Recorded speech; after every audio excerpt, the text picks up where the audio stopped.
को हम भक्त कहते हैं, उन भक्तों में और इन भक्तों में आखिर क्या फ़र्क है? अगर हम इन भक्तों की मुखालफत कर रहे हैं तो हमारी जिम्मेदारी है कि हम इन भक्तों की भी मुखालफत करें। और मैंने आपसे पहले भी कहा था कि भक्त हर जगह है। तो जब मैंने ये बात कही तो कैडर ने मुझे गाली दी, गाली दी, माँ बहन की गालियां दी। मुझे इस बात की तकलीफ हुई कि जिस ऑर्गेनाइजेशन को जिस ऑर्गेनाइजेशन में 3.5 साल मैंने सेल्फलेस खिदमत की उनकी, जिन्होंने मुझे यूज करने के नाम पे मिसयूज किया, फेस मास्क बना के मुझे यूज किया, जहां जहां चेहरे की जरूरत पड़ी, उत्तर प्रदेश और बिहार से लेके और केरल के बल्लापुरम तक जहां फेस की जरूरत पड़ी वहां तस्लीम रहमानी को ले जाके यूज किया। और मैंने सर झुका के अपने आप को इस जानते बूझते भी इस्तेमाल होने का मौका दिया। और जिस कैडर के बारे में मशहूर है कि वो इस मुल्क का सबसे ज़्यादा सालेह तरीन और इस्लाम पर अमल कारबंद रहने वाला एक बेहतरीन तरबियत याफ्ता कैडर है, जिसके बारे में मेरा ये इम्प्रेशन है, वो कैडर अगर माँ बहन की गालियां दे रहा है और इल्ज़ाम तराशियां कर रहा है, और मतलब मैं आपको वो जुमले बोल ही नहीं सकता जो मुझे उन्होंने ट्विटर पे भी और फेसबुक पे भी और व्हाट्सएप पे भी लिख लिख के भेजे। सर, मैंने आपका एक पोस्ट देखा, उसमें आपने अपने पोस्ट में लिखा है कि एसडीपीआई के जितने भी मेंबर है, जितने कैडर है, सब मेरी पोस्ट से दूर रहे, मेरे प्रोफाइल से दूर रहे। ऐसे क्या नौबत पड़ गई? देखिए, मेरे जब स्टेटमेंट आए, मैंने कभी अपनी ज़िंदगी में, मुझे याद नहीं कि मैंने बड़े इश्यूज़ पे झूठ बोले हो। छोटे छोटे मामलात में कभी कोई झूठ बोल दिया हो तो बोला हो। मिली मामलात में पर्टिकुलरली मैंने ना कभी किसी मसलहत से काम लिया, ना झूठ से काम लिया, भले ही वो मेरे ख़िलाफ़ गया हो।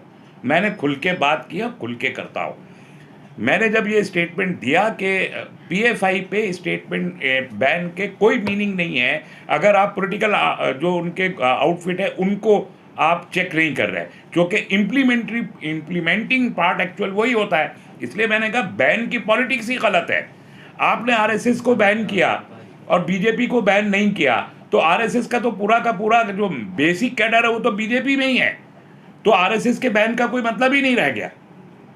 कोई भी ऑर्गेनाइजेशन जिसके पैरेलल में पॉलिटिकल आउटफिट चल रहे हैं, अगर आप उसके पॉलिटिकल आउटफिट को नहीं रोक रहे हैं तो फिर इस पे बैन का कोई मतलब नहीं है। तो आप बैन मत लगाइए ना, फिर किसी पे भी बैन मत लगाइए। उठाइए जो भी आदमी जो परेशान कुन है, जो थ्रेट है नेशनल सिक्योरिटी के लिए, उठाइए, जेल में डालिए, साबित कीजिए, सजा दिलवाइए। As simple as it is. Ban करके आप और ज़्यादा ताकत दे रहे होते, और अगर बैन कर रहे तो फिर कंप्लीट बैन कीजिए जो इफेक्टिव बैन हो।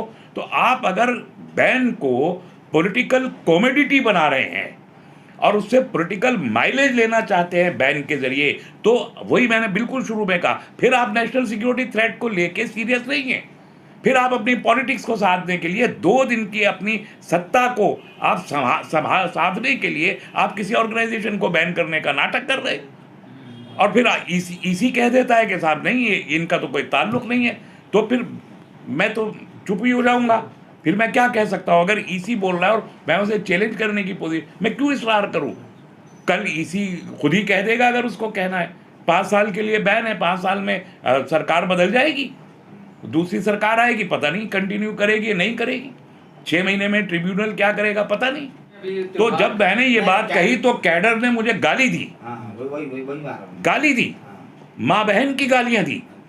मुझे इस बात की तकलीफ हुई कि जिस ऑर्गेनाइजेशन को जिस ऑर्गेनाइजेशन में 3.5 साल मैंने सेल्फलेस खिदमत की उनकी, जिन्होंने मुझे यूज करने के नाम पे मिसयूज किया, फेस मास्क बना के मुझे यूज किया, जहां जहां चेहरे की जरूरत पड़ी, उत्तर प्रदेश और बिहार से लेके और केरल के बल्लापुरम तक जहां फेस की जरूरत पड़ी वहां तस्लीम रहमानी को ले जाके यूज किया। और मैंने सर झुका के अपने आप को इस जानते बूझते भी इस्तेमाल होने का मौका दिया। और जिस कैडर के बारे में मशहूर है कि वो इस मुल्क का सबसे ज़्यादा सालेह तरीन और इस्लाम पर अमल कारबंद रहने वाला एक बेहतरीन तरबियत याफ्ता कैडर है, जिसके बारे में मेरा ये इम्प्रेशन है, वो कैडर अगर माँ बहन की गालियां दे रहा है और इल्ज़ाम तराशियां कर रहा है, और मतलब मैं आपको वो जुमले बोल ही नहीं सकता जो मुझे उन्होंने ट्विटर पे भी और फेसबुक पे भी और व्हाट्सएप पे भी लिख लिख के भेजे। जब इतना उन्होंने लिख दिया तब मैंने वो पोस्ट डाला कि भाई ये गाली देने से ज़्यादा बेहतर है कि आप मेरे सोशल अकाउंट से हट जाइए, अनफॉलो कर लीजिए। तो ये गाली क्यों दे रहे हैं? मत दीजिए गाली, आपको मैं पसंद नहीं आ रहा हूँ, आप मुझे मत फॉलो कीजिए। एसडीपीआई के कैडरों ने आपको जो बिल्कुल पोस्ट में मैं दिखा सकता हूँ, लगता है। मैं दिखा सकता हूँ कि फ़ायदा नहीं है, अच्छी बात नहीं है बुरी चीज़ों को फैलाना। आप तो एसडीपीआई में काफी साल रहे और आपकी जो जी जी जी मैंने यही कहा कि अगर हम किसी ऑर्गेनाइजेशन को ये कह रहे हैं कि ये बेस्ट मॉरली ट्रेंड कैडर है, मॉरली ट्रेंड कैडर है, और उसका ये आलम है अगर, तो इस मुल्क में हमारा सोशल बिहेवियर कहाँ जा रहा है, ये सवाल खड़ा हो जाता है कि जो जिनको हम भक्त कहते हैं, उन भक्तों में और इन भक्तों में आखिर क्या फ़र्क है। अगर हम इन भक्तों की मुखालफत कर रहे हैं तो हमारी जिम्मेदारी है कि हम इन भक्तों की भी मुखालफत करें। और मैंने आपसे पहले भी कहा था कि भक्त हर जगह